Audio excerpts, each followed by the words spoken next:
Hello YouTube, Abyssful Goat back in for another deck profile, and today we're doing Magical Musketeer Runick. Now I'm really excited to show you this deck. Musketeer has been one of my favourite decks for years. It was the first deck I ever got first place at locals with, winning this math and some really cool cards. And when I saw some lists playing them with the Runicks, I thought that makes complete sense, and I can play my favourite deck at a somewhat competitive level. So it did okay. I went 2-2. First round I lost to Musketeer because I got zone locked games 1 and 3. Ground them out pretty well game 2 though. Then I got crushed by Branded because this deck sucks against that deck. Then I won the last 2 games, beat Xyz, and then I beat Sprite in the final round. So basically with this deck we're looking to grind the game out, control the board, and win with either milling or poking away with small monsters. So what makes these so good is that both the muskets and the Runicks play from your hand, so you basically are committing almost nothing to the board that can be removed. So let's get to it, shall we? Starting off the muskets, we have 3 Caspar. This is probably the best Magical Musketeer. When a spell trap is played in the same column as him, which is this is true for all Musketeers, he can search us a musket spell or trap from our deck to our hand. So this guy gets us our removal, our interaction, our comeback potential. He's probably the best normal summon in the deck. Going along with that, we have 3 copies of Musketeer Starfire. This card, when a card's played in the same column, can get you a monster. So essentially, you want to open up one of these 2 for your monsters, because you either get more advancement or a better board. If I had to say which one was better, I would probably go with Starfire, only because she can get you the Caspar, so she's essentially both a monster and a spell and trap to your resources. For the 3rd best musket, we have 2 copies of Doc. Yeah, what's up, Doc? This card is how we recover our pieces. Because when a spell's played in his column, when a card's played in his column, you can add a musket card from grave to hand. This keeps our engine going, along with Runick Fountain, to keep recycling our pieces every turn. He's not as good as these 2 because he's a very bad card to start with. Obviously, you won't have anything in your grave to bring back, but he's great on follow-up turns. Because with this deck, you aren't winning on turn 1 or 2, you're winning turn 3, turn 4 at earliest. Finally, for the next round of Musketeers, we've got 2 Kid Brave. This card lets us filter our hand by pitching a musket spell trap and then drawing 2 cards. So this card works very well with Doc, as you can pitch a musket card, then get it back later. And it also lets us see more of our Runick Engine. And finally, for the 1-of, we have Calamity, which is a monster reborn when a card's within its column. Definitely the weakest, because it's the worst to open up turn 1. But it's got a decent stats for the Musketeers, and it can again help us grind by bringing back Caspars and Starfires from the graveyard. I consider playing one Wildheart, which is a pot avarice effect, but again I thought he was probably the worst to open up with, so I chose not to.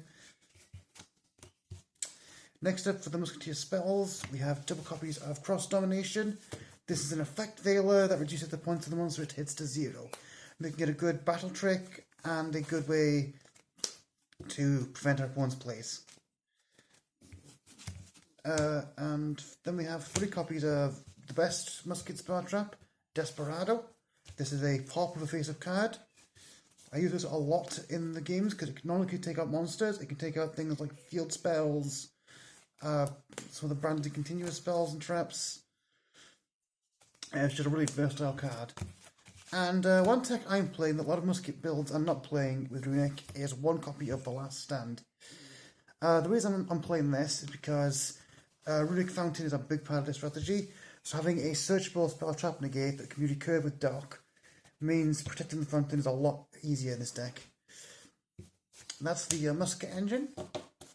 Now we move on to the Runicks. Double Fountain. I'm not playing 3 Fountain because I think 3 clogs, because every fusion in this deck can search this card, and it's very recurable. This obviously makes all of our quick plays able to use from our hand in the opponent's turn, like the Musketeers do with their cards. So basically we're playing almost the entire game in our opponent's turn. And the rest of and then we've got a bunch of Runick spells. Starting off with the best one, Tip. This card, like all the Runicks, can summon our fusions, which I've mentioned that now. And this one's unique effect is it can add any Runick card from deck to hand and then mill the opponent for 1. This is another way to get Runick Fountain. It can get us removal, it can get us effect negation, it can get us more mill if we're in the late game. This is probably the cards to get hit on that ban list because it's probably the best card in the deck. Next we have 3 copies of Freezing Curse. This card can banish top 2, I believe. This one banishes 3 on activation, and it is a Veiler. So along with the Cross Dom, this gives us a deck a lot of disruption. Next up we have 3 copies of Runick Destruction. This one is our biggest miller with 4, and it destroys a spell trap card. Again, great against field spells, like if you're playing against Runick decks, which there's another one at my meta. It takes out things like the branded continuous spell trap. I can take out other field spells. So yeah, that's that. And the second best Runick spell, Runick Flashing Fire, which mills for 2 and pops a special summon monster. Oh, so I should point out, by the way, Runick cards make you skip your battle phase when you play them, so you're winning by mill more often than you think. And with the Muskets controlling the board, that's not difficult to do. Next up, we have 3 copies of Slumber. This one mills for 3, and when it's activated, it makes a monster indestructible for a turn. Can't be destroyed. So, in a deck like Muskets, where you're only playing 1 monster going first, this is a good card to see with it. Next up, we have 1 Dispelling, 1 Droplet, and 1 Smithing Storm. So these are the weakest of the 3. They're all just millers. This one mills equal to the cards I got in the field. Just rotate this one. This card makes them draw the mills 4, so it's basically just takes 5 cards out of their deck. And this one makes them discard a card, and then mill 2. And finally we have a few non-engine cards. You should be playing 2 into the Vrains. I couldn't find my second one, but you should be playing 2 of these. What this card does is it lets you summon a monster and then make an immediate link with that card be stopped. So basically this card going second guarantees you the Musketeer link, which means you can establish your board and really go to work. And finally, Runick. The reason I chose this as my non-engine cards because unlike Lightning Storm, it's not dead after turn 1. In a grindy game like Muskets can provide, this card can be used for multiple turns. And I wanted a way to make sure big boards wouldn't stick around because Muskets can take a while to out a lot of monsters. This could be evenly matched, but I wanted a card with as little restrictions as possible. Moving on to the extra deck, 2 Hugin, 2 Mutin, and 1 Jerry for the Runick cards. Hugin is the best of the bunch because she can search the fountain from the deck.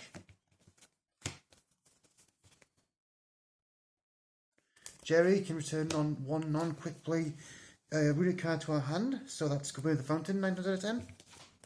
And of course, Hugin and this one, he searches quick continuously from the deck, so that's not going to be useful in our build. However, one thing you can also do is you can banish this to negate a card that targets a Runick card, so it's expectation for the fountain, along with the Musketeer trap. Now I have played only 1 max, because honestly you don't need to swarm the field with Musketeers much, and I found more than 1 was a bit bricky. You could definitely have this to 2, but 1 worked really well for me. Next up for our links, IP, Unicorn, and Underworld Goddess. These are just the best generic links I could find. IP is these one to make, getting 2 months on the board isn't too difficult. And then when she comes in, she can bring out one of these 2 once a turn for disruption. For the XCs, 1 Bunton Knight Break Sword, which is the only level 3 we're playing. It's just good removal. That's still on the window I'm playing it. For the 4s, we have Abyss Dweller, Steel Swarm Roach, and Baguska. So the reason I'm playing these 3, this is for the 2 elements deck that's still seen play at my locals. And the guy who plays it is really good, so I needed something to help me beat him if I came up. Steel Swarm Roach. This is an interesting one. It was played a bit during the Zodiac era, but it hasn't seen much play since. Just check this right. This colour says negate the special event of a level 5 or higher monster, aka every branded fusion. So that's most of what's there for, but also there's some rogue and casual decks that have big monsters. Galaxy is a good example of that. There's some Blue Eyes decks running around. So that's basically what this is here for. And of course, Baguska, if we do go deep into our mill strategy, this can give us 2 turns to just start milling them out.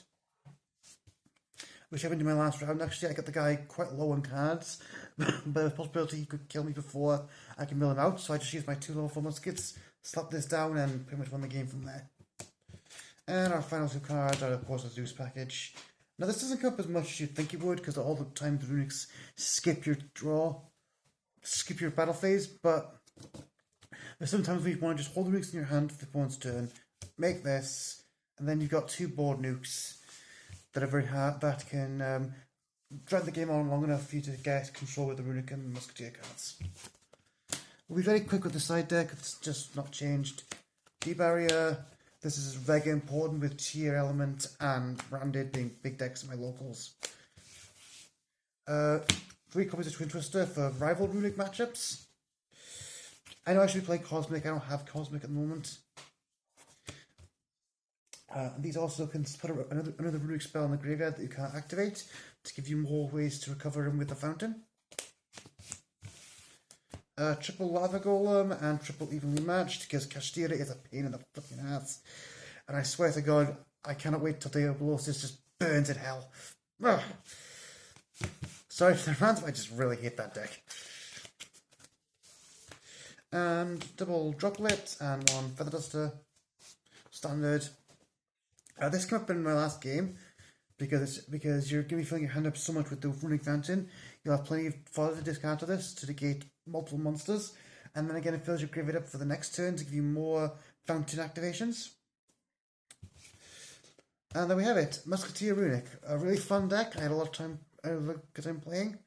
As far as the next scripted video, which is going to be on Zombie Madness, that should be out this weekend if my computer plays ball, because it's been difficult to work for the last couple of weeks. So we'll see how that goes. See you guys in the next one.